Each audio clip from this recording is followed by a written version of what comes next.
Spencer, if you would, let's take us through some fantastic dungeoneering, would you? Okay. Yeah, keep it to 13 minutes, will you? Yeah, I will. What's happening? Last time on Harmontown, the gang was feeling pretty empty after their victory against Admiral Darkstar. Maybe it was the fact that the shards of power were still in the wrong hands, or maybe it was because Krista Berg kept barfing everywhere and cut off his penis. All was not well.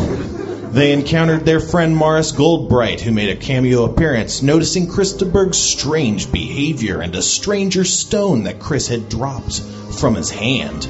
The stone burst, and at the same time, Admiral Darkstar's castle crumbled into a hole in the frozen earth. This enraged the rogue and caused him to attack Quark. Quark was having none of that, however, and threw Krista Berg's severed member into the ice hole. In response, Chris, possessed by ghoulish strength, hurled Quark down into the ice hole himself.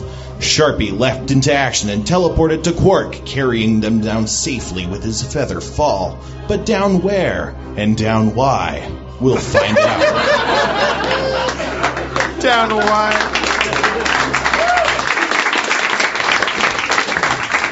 So right now, Sharpie and I are falling down into a down where? Yeah. Eyes locked. You got me. Who's got you? Yeah. So yeah, you guys are floating for quite a while, and you float, and you're kind of floating diagonally just because that's how momentum works. And you see the crumbled ruins of the statue, or not the statue, of the castle that's fallen through the ice hole. There's this whole new layer of ground. It looks like it's maybe 700 feet below the surface of the earth before. So you guys are down that far, and there's a new ground. This ground looks gray and cracked, like dust, like gray and cracked dust. And you see this crumbled, destroyed statue on it looks like it's covering, or it's fallen upon like a giant pile of bones, like maybe a woolly mammoth sort of thing. But bones, woolly bones, mammoth. Can Sharpie and I feather fall upon that and land safely? Well, yeah, you're falling and you're on this cracked gray ground now. All right, that's where you are. You guys are above, like hundreds of feet above us. Yeah, out of this hole. Do you guys see my dick? So we landed on bones that are on the side of a pit or the bottom? So when you're landing, it's pretty dark. The only thing you can see other than this great massive expanse of like undergroundness that you didn't know about is this just giant crumbled castle. It looks like it's on a heap of bones, like it landed on a heap of bones. That's all you can see. We landed on a heap of bones. All right. Is what you're telling me. Well, I mean, the castle did. You're next to it. You're kind of looking at it. Or next to a castle that landed on a heap of bones. Yeah. Like a woolly bones mammoth, you said. Yep. May have said that. Chris, is it just me, or do they seem pretty casual about falling on these bones? Well, we're hundreds of feet above. I pick her up and I toss her down.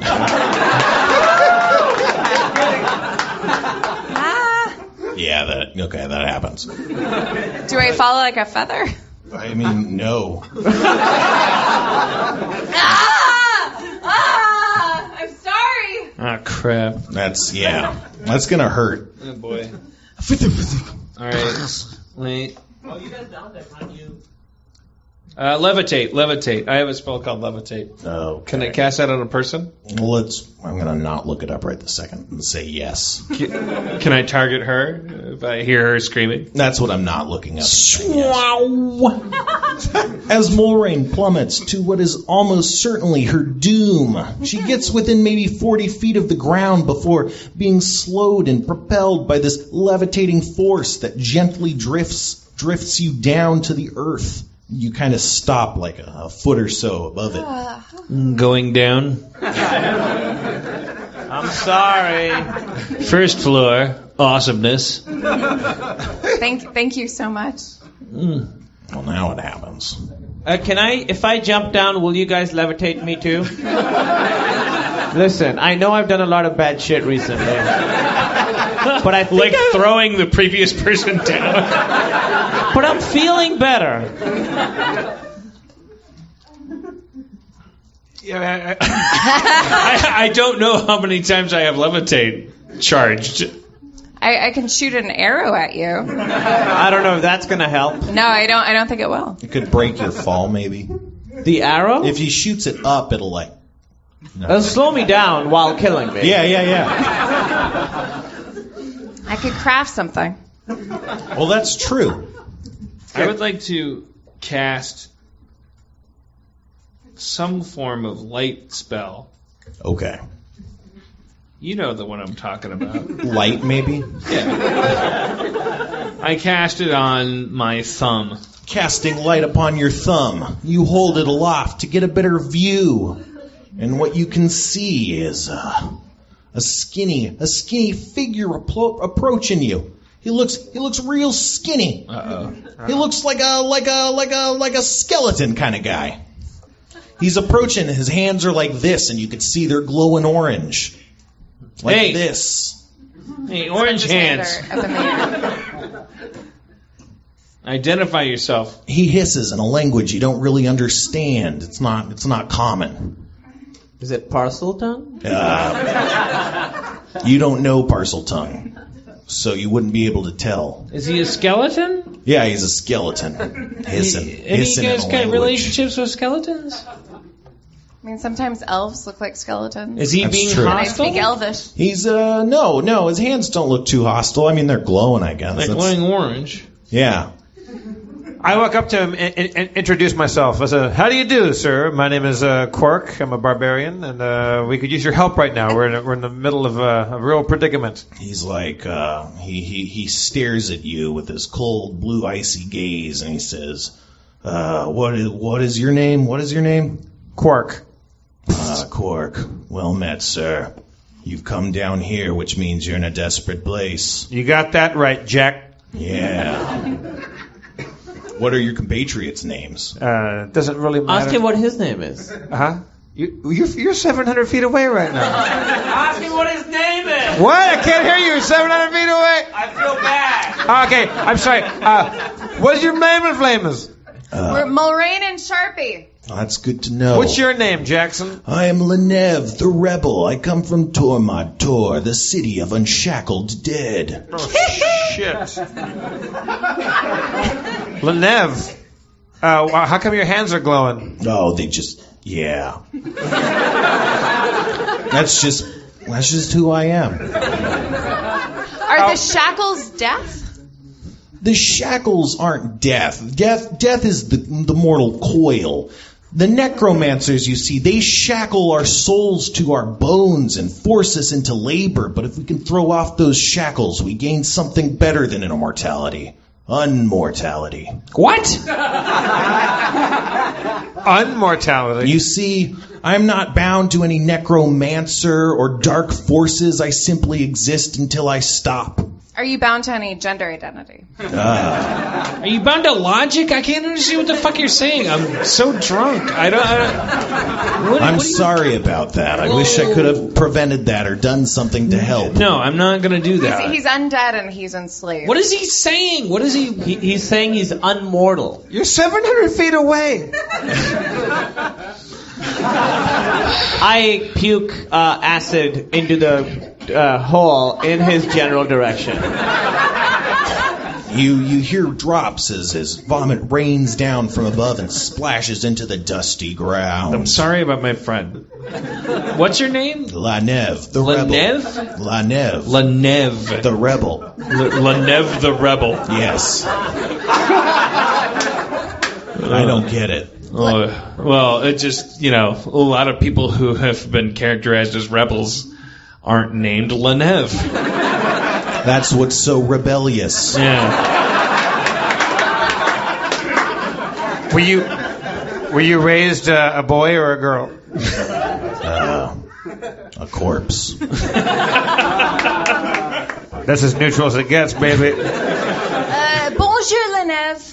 All right, How's it Lanev. going? How do we get out of here? Oh, out of here? Like up? I can't fly. Well, we maybe not necessarily up, but how do we get out? And why are you talking to us? Oh, you just fell down here. Well, actually, I was sent out here as part of my duties for Tormod. You see, our crafts market has been just destroyed. Oh, no. By there's a castle that fell through the ceiling, and it just crushed it. It killed like 200 of our finest craftsmen. But there was a crafts market? And not like dead, like I'm dead, like dead, like double. Bad dead. Bad dead, yeah. Like double unmortal. Not like cool, glowing hands skeleton, like done, dead. That's why I'm here. I jump down into the well and I yell, "Save me!" Oh, shit. God damn it. Oh, boy. I'm a coming. That's a bold move. I'm coming. I'll try to levitate on him. Yeah, so you got some more of those. Thank God. You hit the ground just a bit. Just a bit. You're fine though. Who's this fucker? I am Lenev, the rebel. I come from Tormod Tor, the city of unshackled dead. What is You that? have the touch of death about you, sir. Uh-oh. Yeah. Shit, and you look like shit. I pull Lenev the rebel aside and go, look, Lenev, I just met you, and I've known this guy Chris de Burgh a long time, but he's been acting really strange. Can you help us out with this? He looks like he has some sort of ghastly or spectral or evil presence lurking about, corrupting his soul and his mind. Do you have any advice? Yeah. You're gonna need to there's this rare plant that only grows some places. I don't even know where, because we don't like plants too much. But I know what it's called. What's it called? It's called the Tarragon of Virtue. The Tarragon. Tarragon. The Tarragon of Virtue. Anyone who eats the Tarragon of Virtues, their soul will be cleansed and they'll be purified. All right. Guys, can we make this part of... I'm sorry, I know, I've been a real shit. Can this part of the quest be, like, that we find the Tarragon of Virtue for me? It doesn't have to be the main thing. It could be like a sub-quest. It could be like a side quest. With my craft supplies, I construct a muzzle. That's some impressive crafting you got there. Thank you. I offer it to Chris de Burgh. What am I going to do with this? I think you should put this on. All right, as a show of good faith, Thank you. That's what it's for. It's a symbol. I shoot her with my laser beam. Oh,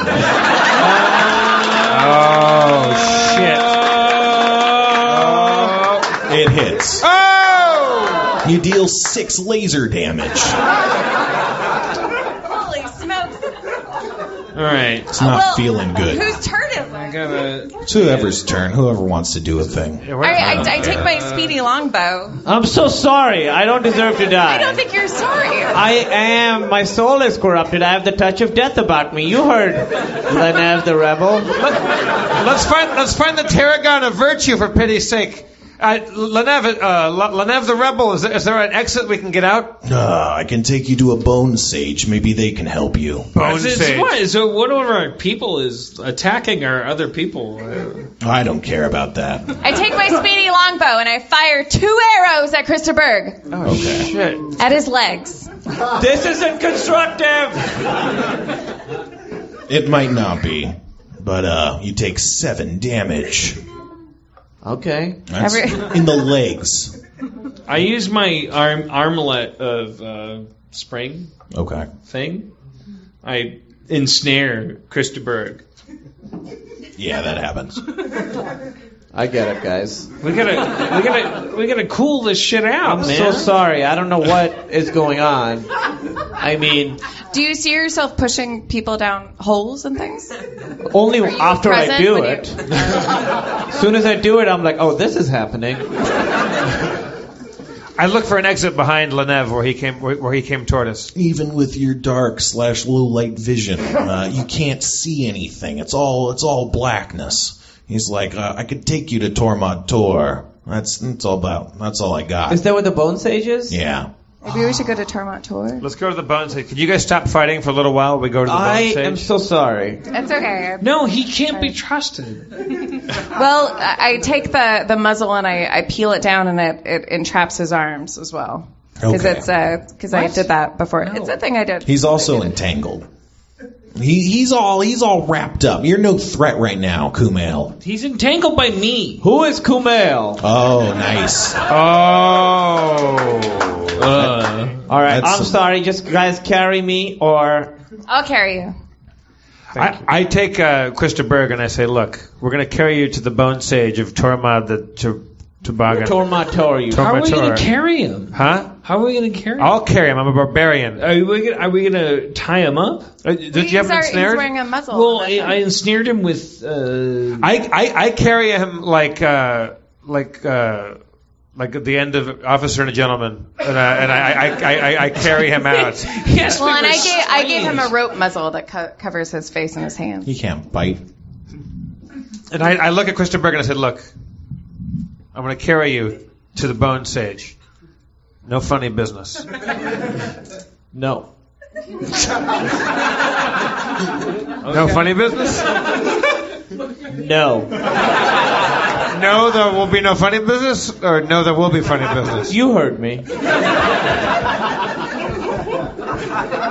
I lean down and I just start making out with him. I'm holding him like a baby, and I like the pieta, and I just start French kissing him. I puke into his mouth.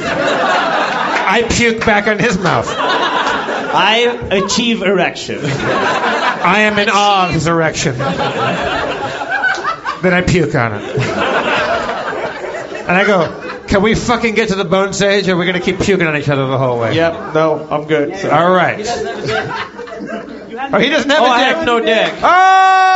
No. Off to the side, I saw my penis get erect. Thank you for coming to Harmontown, everybody. That's our show.